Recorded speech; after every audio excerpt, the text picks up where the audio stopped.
Bienvenue dans le cabinet Investidiraf, qui a pour vocation première de vous aider dans les défis quotidiens imposés par le marché africain, notamment dans 3 secteurs phares: l'immobilier, l'agriculture et le transport. Dans cette capsule, je vous donne, mes très chers amis, 7 clés majeures pour réussir la culture du maïs avec succès sur notre continent africain.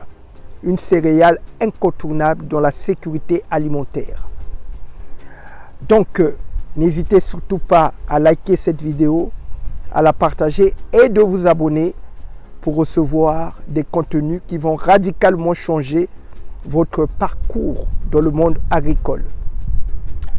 Cultiver le maïs avec succès en Afrique ou n'importe où ailleurs exige une certaine combinaison de connaissances, de compétences et de bonnes pratiques agricoles.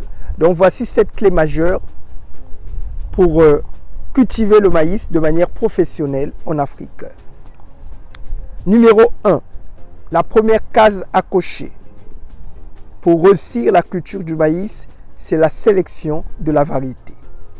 La sélection de la variété va cocher 3 cases: la précocité, le rendement, la résistance aux maladies et aux ravageurs locaux. Je pourrais rajouter une 4e case, la résistance à la sécheresse. Donc, optez pour des variétés de maïs qui s'accommodent avec le climat de votre région et les sols de votre région. Une fois que la sélection de variétés est effectuée, vous allez cocher la 2e case, la préparation du sol. Vous allez préparer le sol avant le début de la saison des pluies. Vous allez apporter un amendement pour améliorer la structure et la fertilité du sol, pour que le maïs puisse trouver des nutriments à son démarrage. Une fois que la préparation du sol est effectuée, vous allez passer à l'étape des semis. Vous allez planter les grains de maïs à une profondeur d'environ 3 à 5 cm, espacés de 20 à 30 cm entre les plants et de 70 à 90 cm entre les rangées. C'est un impératif de respecter la densité de la plantation pour que le maïs puisse donner le meilleur de lui-même.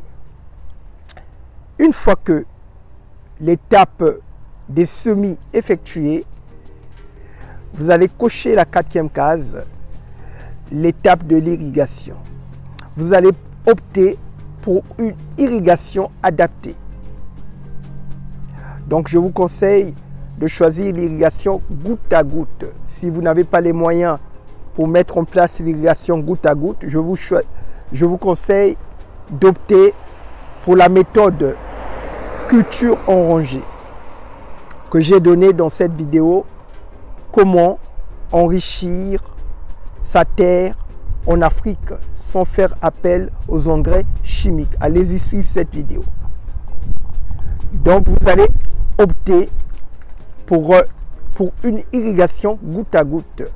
Donc le maïs a besoin d'une irrigation régulière, surtout pendant les phases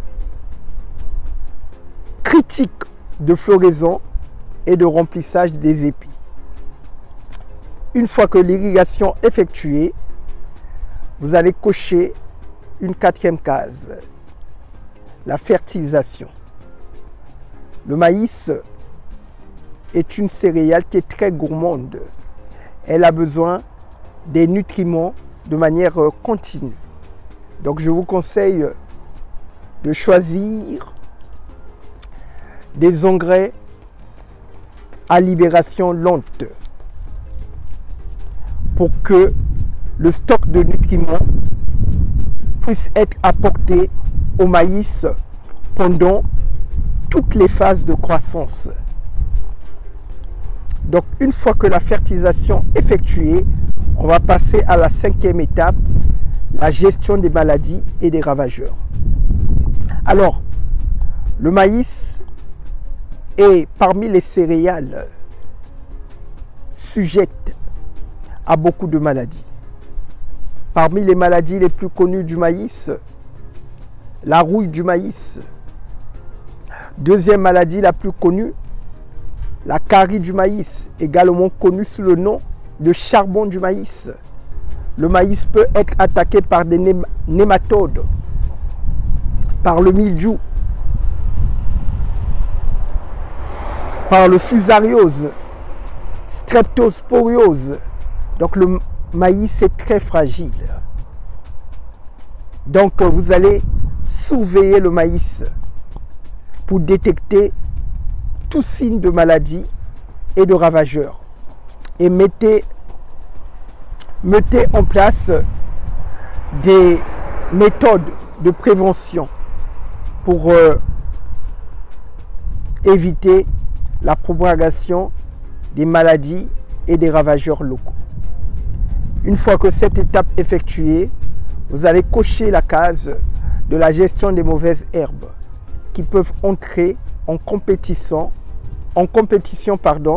avec les plants de maïs et priver ces derniers d'eau et de nutriments. Une fois que vous avez coché cette case, on arrive enfin à l'étape de la récolte. C'est important de récolter le maïs au stade optimal de maturité.